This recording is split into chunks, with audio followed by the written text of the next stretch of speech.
Pour ceux qui essayent de se repérer dans le temps, cela veut dire qu'ils ont disparu juste avant la naissance de Betty White. Ne laissez pas de méchants commentaires, c'est une blague. On adore Betty White, elle est géniale. Le mégalodon a saisi l'imagination de nombreuses personnes depuis les débuts d'Internet. Des conspirationnistes complètement fous ont voulu montrer à plusieurs reprises que le mégalodon existe. Ils ont récupéré des photos d'océans, espérant désespérément que les ondes qu'ils voient sous les flots puissent être de vrais mégalodons. Mais nous avons une mauvaise nouvelle pour ces personnes, même si c'est une bonne nouvelle pour les gens qui sont phobes des requins. Le mégalodon est plus que mort, en dépit de tout ce que les chaînes YouTube essayent de vous faire croire. Alors, pourquoi les gens sont-ils aussi obsédés par ces créatures? C'est leur taille. Cette démesure des mégalodons est facile. Personne n'a jamais réussi à récupérer de squelette complet de mégalodon, mais les estimations des experts montrent que ces choses sont encore plus grosses que le solde disponible sur le compte de Simon Cowell. La plupart des théories sur la taille du mégalodon proviennent de l'analyse des quelques os qui ont été retrouvés, ainsi que les nombreuses dents qui se sont remontées à la surface des océans.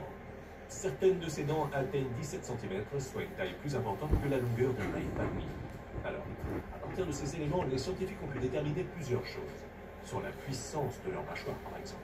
En moyenne, pour les humains, cela équivaut à une force de 1317 Newton. Pour le grand requin blanc, c'est 18 216. Et selon les informations que l'on a récupérées, la force des mâchoires du mégalodon était de 182 201 Newton. Avec tout ce qu'on sait sur la taille des dents de mégalodon, on peut ainsi faire des déductions sur la taille totale de l'animal au grand complet.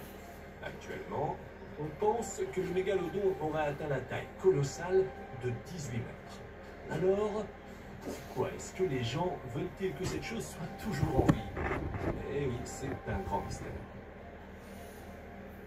L'ours des cavernes.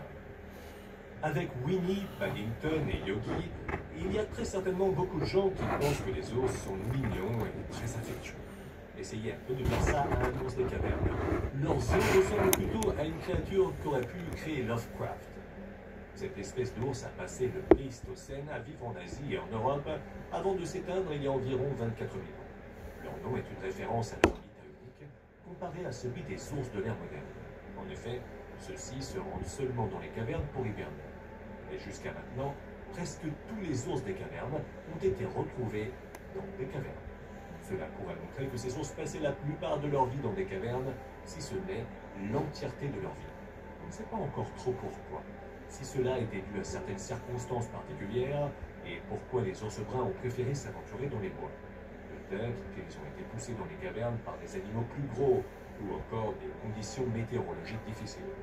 Être mort n'est pas la seule chose que les ours de caverne ont en commun avec les mégalodons. Eux-ci étaient dotés de dents incroyables.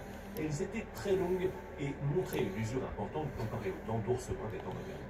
Cela montre que leur régime alimentaire était constitué de nombreuses matières dures. L'étude de leurs dents les a menés à étudier leurs os, et c'est là que les choses sont devenues un peu tristes. Lors de l'analyse de leurs dépouilles, on a souvent montré qu'ils étaient morts de leur hibernation. Ils s'endormaient, s'attendant à se réveiller au printemps venu, mais cela n'arrivait jamais. En effet, l'étude de leurs os ont montré qu'il s'agissait de créatures très souvent malades. Nombreux sont les ours des cavernes qui vivaient avec des problèmes tels que des caries, des tumeurs ou des problèmes vertébraux. Le Purosaurus. Si vous ne savez pas ce qu'est un Purosaurus, alors sachez qu'il s'agit d'une espèce éteinte de caïman géant. Si vous ne savez pas ce qu'est un caïman, alors c'est un alligatoroïde crocodilien qui appartient à la famille de Caimaninae. De Purosaurus a vécu lors du Miocène en Amérique du Sud. Encore une fois, pour ceux qui veulent se repérer dans le temps, cette époque court du Colbé-Huaquien au Monte Hermosien. De tous les crânes de Purosaurus qui ont été retrouvés, le plus grand mesure environ 150 cm. Les experts ont ainsi utilisé la taille de ces crânes pour estimer la taille maximale que pourraient atteindre les Purosaurus. Ils pensent que l'animal au complet aurait pu atteindre 10 mètres, tout en pesant 5,69 tonnes. Et encore une fois, ce sont ces dents qui sont les plus fascinantes. Les experts pensent que la force de sa mâchoire aurait pu atteindre 69 000 newtons. Alors c'est probablement pas au niveau du mégalodon, mais vous souhaiteriez probablement pas avoir l'une de ces choses trop proche de vous. Le Smilodon. Avec un nom comme Smilodon, on pourrait penser que cet animal serait le cousin hilar du mégalodon, ou encore le dinosaure de compagnie du Joker. Mais en réalité, le Smilodon était un chat à dents de sabre qui avait des dents d'une trentaine de centimètres, mais des mâchoires très faibles. Ces chats sont l'un des plus célèbres animaux de la préhistoire.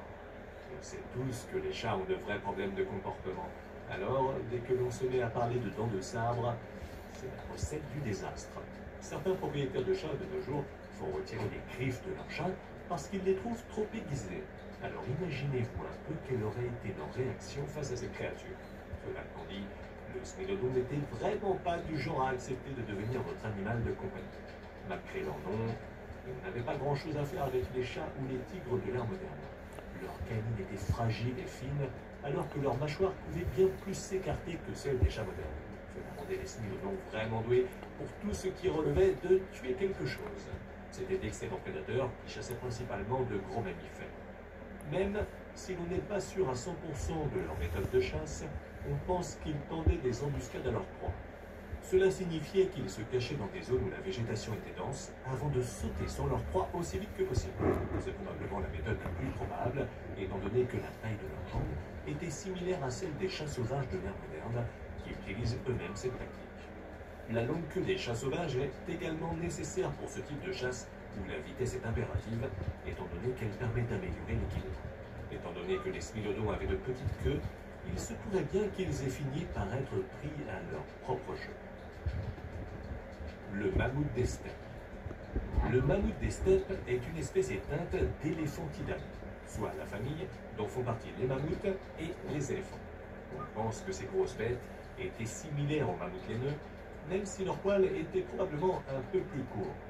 Pour la plupart d'entre eux, on pense qu'ils ont vécu dans les froids paysages de Sibérie, ce qui explique leur manteau de fourrure. La différence entre les mammouths des steppes et les autres mammouths était très légère. Ils avaient principalement une plus petite mâchoire et un crâne plus court. Mais cela ne les empêchait pas d'avoir des têtes très lourdes. Il y a eu 2 grandes études réalisées sur des squelettes de mammouths des steppes presque entiers. La seconde, réalisée en 2015, a permis de regarder de plus près les os de cette chose. Leur défense faisait 2,50 m chacune et pesait 150 kg ensemble. On ne nous a pas menti en vous disant qu'il avait la tête lourde. On serait surpris de connaître le poids entier de son corps. L'archelon. Les tortues sont connues pour vivre extrêmement longtemps, mais pas l'archelon. Le genre de tortue est plus que mort.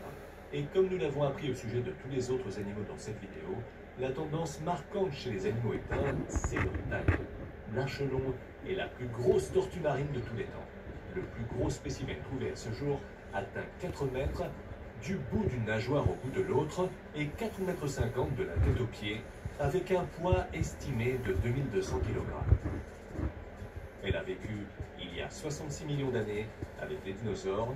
C'est donc l'astéroïde de Chicxulub qui a provoqué sa mort. Le titan de Voron. Ces animaux sont plutôt connus sous le nom d'oiseaux éléphants. Comme son nom l'indique, ces choses sont incroyablement grandes. La plupart des espèces de cette liste sont mortes de causes naturelles, mais il se pourrait que le titan de Voron ait été évacué de la surface de la Terre par nous. Et lorsque je dis « nous », je veux dire les êtres humains. Pas nous en particulier, qui travaillons à créer des vidéos pour cette chaîne. En 2018, des scientifiques ont trouvé des restes de titan de Voron datant d'environ 10 000 ans, et en les étudiant, ils se sont rendus compte que l'homme préhistorique, aussi barbare qu'il était, aurait chassé et décimé ces pauvres bêtes. Et cela n'a pas dû être facile. Avec ses 3 mètres de haut et 630 kg, le Voron aurait offert à n'importe quel homme un combat digne. Alors, toutes nos félicitations vont aux hommes des cavernes.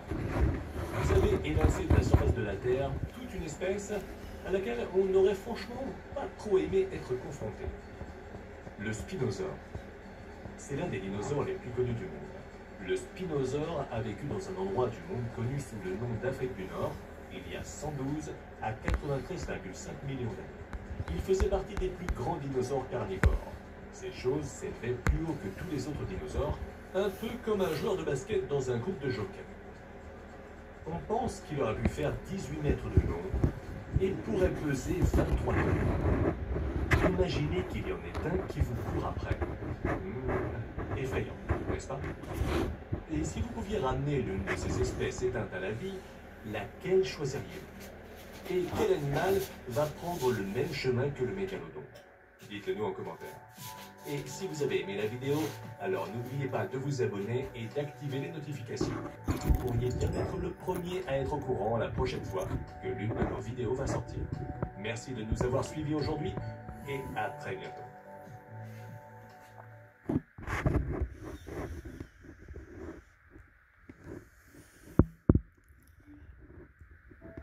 Il y a beaucoup d'îles dans le monde.